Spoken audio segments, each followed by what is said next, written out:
or I'm What are you going to arrest me for? What are you arresting me for? I would like to know what you're arresting me for. Trespassing at this point. Either you go to jail or you get off the concourse. You're going to read me my Miranda rights? I told you what you're being arrested for. There's nothing wrong, so call whoever, get someone now. On July 20th, 2025, Palm Beach County Sheriff's deputies responded to Palm Beach International Airport after passenger Daniel Farrell was denied boarding by JetBlue for refusing to check an oversized bag. Farrell became verbally abusive at the gate, yelling profanities in front of other customers. Supervisor Paul Kingston denied boarding and called law enforcement after Farrell refused multiple requests to leave. Under 49. U.S.C. Section 44902, airlines hold broad authority to refuse transport to any passenger deemed a safety risk, similar to a restaurant's right to refuse service. Once denied, the ticket becomes void. Attention please, agent passenger Mariana Boudreau. Gentleman was asked to check his bag, started popping off, Carson carrying on. And now, of course, he wants to get on the flight. We're not letting him, so... You know what? We're not letting him fly, so he's got to be escorted out. We're done with him. Is he going to be rebooked? Or I gave him the option to be rebooked in the morning, but he didn't give me an answer, so... Okay. We can go up to the ticket counter, or you can call the 1-800 number for JetBlue. I'm not sure why I can't in this flight here. You said something about your oversized bag. So they can check it then. No, too late now. We're way beyond that, so... All right. So, well, they're refusing you service, so we're going to have to go off the concourse. Your ticket's no longer valid. I'm not accepting that. Well, it's just like a restaurant. Restaurants have the right to refuse service. They're refusing you service. So they're going to refuse you service. Hey, it's either you go to jail or you get off the concourse. Don't touch me. You go to jail or you get off the concourse. Don't touch me. You go to jail or do not touch me. You're going to end up going to jail. Okay? Get off of the concourse now. That is a direct order. No, you can get it upstairs. Get it upstairs. I got to take him off the flight. What is your name? Is there a person that's not I'm going to get my bag. I'm going to get a seat that's not taken? Dan. Did they not? What's your name? What's his last name? What's your last name? Farrell. Is that on there? All right. Listen, we go upstairs and get rebuilt. No big issue. What's that? We'll go Daniel upstairs. Farrell, No big offloading. issue. It happens. Trust me, it happens. Paul, I got it. What? We're going upstairs? You have to I rebook. uploaded them already. I don't need to rebook. If I can't get there tonight, it doesn't matter. My dad's sick. I got to be there. You got Sorry to hear them? that. Guess they're rebooking your hearing. No, they're not. I have no desire to rebook. They just said So, they're I don't, not so rebooking. unless you want to arrest me, then I'm just going to leave. Okay, You can leave. leave. We'll show you. We'll help you. What's your last name? You can go to Fort Lauderdale, Miami, it's open. We'll fight it. Go to New York. Wait, I need your boarding pass. And you can't board it. You going to New York, sir? Good. Okay, so if you go up to Miami or Fort Lauderdale, they have a lot more flights. This is outrageous. I understand. sat on my bag to put it in a fit, and they said they wouldn't do it. This is outrageous.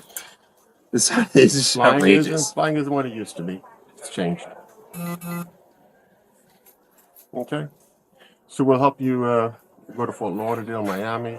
I don't need your help. I live here. I can get in the cab and go wherever I want. Okay. But Just give him one order and then I'll arrest him. So tell him he needs to leave or I'm arresting. What are you going to arrest me for? What are you arresting me for? I would like to know what you're arresting me for. Trespassing at this point. I'm not trespassing. I have a thing. You gonna arrest him? Yeah. Because he's sitting here wasting I time. did. Take your time. You're wasting my time right now. No, okay. We gave you ample What? warning. Does it work? I got the stuff. I got it. Got it? you're going to read me my Miranda rights? I told you what you're being arrested for. We're not asking you any questions, okay? That's the only reason you're being arrested for trespassing. What's my Miranda rights? We don't need to read you rights if we're not asking you any questions, okay? What are my Miranda rights? Okay, I'm telling you right now that's what it is, okay? What are my Miranda rights? Keep quiet. I want my Miranda. Listen. I want my Miranda rights. Listen. You are detaining me. I want my Miranda rights. You're gonna get down on the ground. I want my Miranda rights. Everyone. Who has a? No one has here has read me my Miranda rights. Hey. I want my Miranda rights. I want my Miranda rights. You have the right to remain silent. There you go. Anything you say, like that's not the whole thing. Anything you say, I want my Miranda rights. For everyone here, I want my Miranda rights. I want my Miranda rights. Everyone here, I want my Miranda rights. Remember when we started, when I said you have a right to remain silent? All I'm saying is I want my Miranda rights, and you haven't read them to me. Deputies arrived and offered 3 options: leave voluntarily, rebook at the ticket counter, or face arrest. Farrell refused each option, citing his father's hospitalization in New York as justification to stay. Under Florida Statute Section 810.08, trespassing after warning requires only that an authorized person ordered the individual to leave and they refused. JetBlue's denial and the deputy's order both satisfied this standard. Farrell revealed his father had been hospitalized that morning. While this explains his emotional state, personal emergencies do not grant authority to remain in restricted areas after a lawful order to leave. As deputies moved to arrest him, Farrell repeatedly demanded his Miranda rights. The deputy correctly stated Miranda was not required because no questions were being asked, a point widely misunderstood by the public. Miranda v. Arizona, 1966, requires rights advisement only before custodial interrogation. Without questioning, no warning is constitutionally required. Miranda protects against self-incrimination, not arrest itself. Under Florida Statute Section 843.02, resisting without violence includes verbal interference that disrupts an arrest. Farrell's loud proclamations to bystanders during the escort could independently constitute this offense. JetBlue supervisor Kingston's recorded statement confirmed Farrell refused the bag check, became abusive, left, then returned with continued profanity.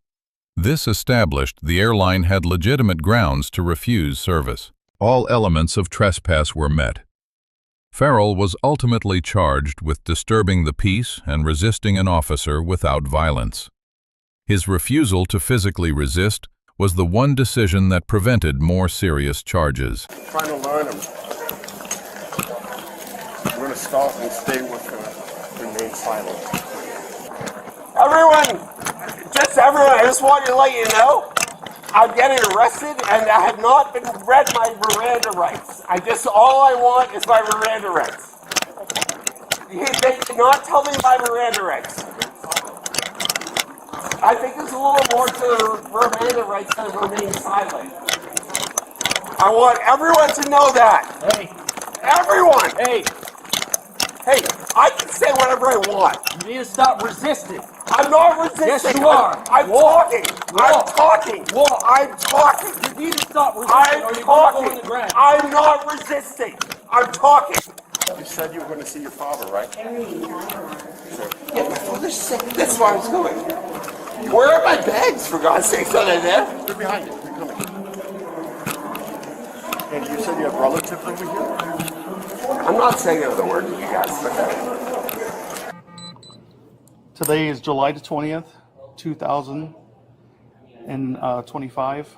This is reference case number 25080578.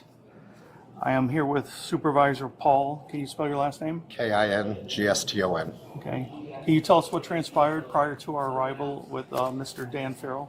Yes, he approached the gate podium to board, and he was asked to check his bag because it was oversized.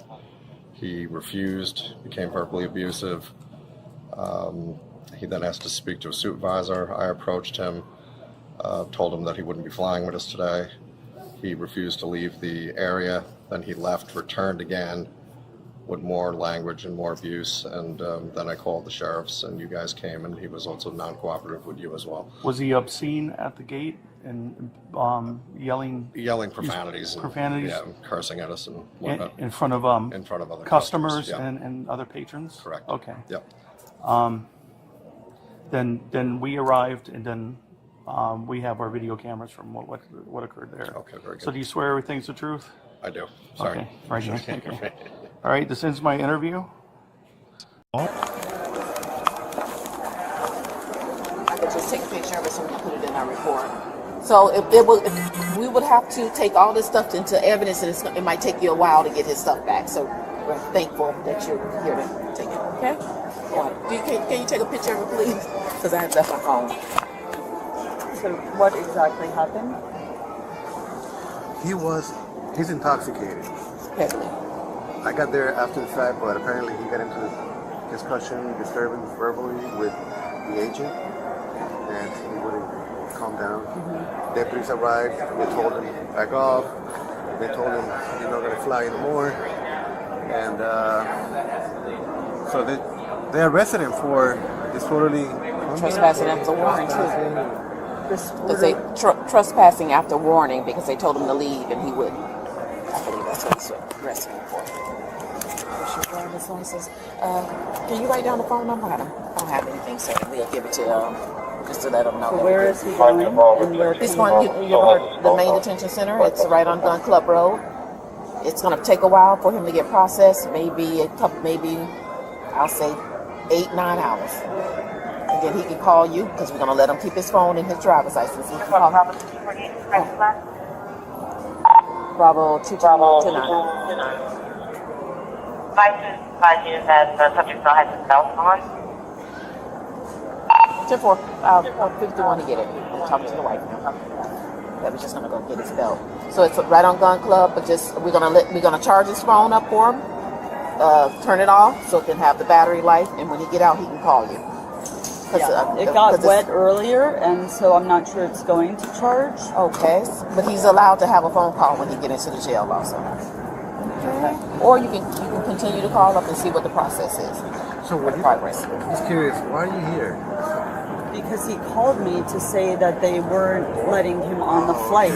His father got admitted to the hospital this morning, and so he's a mess. And I said, you have to get, so his father's like in the hospital, and he was going to fly up there. He couldn't get on a flight till later, so he's in state. And I said, you have to just get there because your sister's there, his father's very ill. And I dropped him off, and I said, just, he was okay. He seemed okay when I dropped. I mean, he wasn't great, but he seemed okay, and he wasn't confrontational. And then he called me and said they wouldn't let me put my bag on the flight. And I said, just check it and move on. And so then I just came back because he said my phone's dead and they're not letting me on the flight. So then I decided to come, if he's not getting on the flight and I know his phone's dead, how's he going to get home? So his father's in the hospital and he's trying to get up there to see him. And so this is not that that's an excuse, but that's the situation. Okay. Just so you know, unfortunately, the AC in the back does not work too good. There's your wife. You want to say bye to her? How you doing? I'll be there in the morning. Then I'm have to stay here tonight, I think. I'm getting a lawyer. What's that? I'm getting a lawyer. Can you get someone now to get me out sooner? They said You got to go through the whole I process. did nothing wrong, so call whoever, get someone now. Okay, well, they said, Okay, so yeah, I will be sure. I did nothing wrong. okay, let's go, sir. Then watch your step. I did nothing wrong. Watch your head. Watch your step. Watch your head, buddy. Window over. Window. Call someone. No, you can call talk to someone him. now. So, you got to go through the whole processing. That's the whole thing. So it takes. There you go. Ma'am, if you want to talk to him now, like this here, you talk to him. Deputies receive a B+. They maintained composure, gave repeated warnings, and showed compassion toward Farrell's wife. However, the prolonged public dispute could have been resolved sooner with more decisive early action. Farrell receives a D. His emotional distress was understandable, but he chose confrontation at every turn, refusing the bag check, returning to argue, and declining to leave despite multiple lawful orders from law enforcement. Supervisor Kingston receives an A-. He called law enforcement instead of escalating physically, gave a clear factual statement, and his decisions likely prevented a far more serious incident aboard the aircraft. Lesson 1. Airlines hold broad federal authority to refuse service under 49 U.S.C. Section 44902. Once denied boarding, a ticket is void. The correct response is to seek alternatives, not to remain in a secured area. Lesson 2. Miranda rights apply only before custodial interrogation, not at the moment of arrest. Demanding Miranda during an arrest without questioning delays nothing, adds no legal protection, and escalates the encounter. Lesson 3. De-escalation is always the smartest legal strategy. Checking a bag costs minutes. Refusing it costs freedom. Every confrontational choice Farrell made narrowed his options and worsened his legal standing.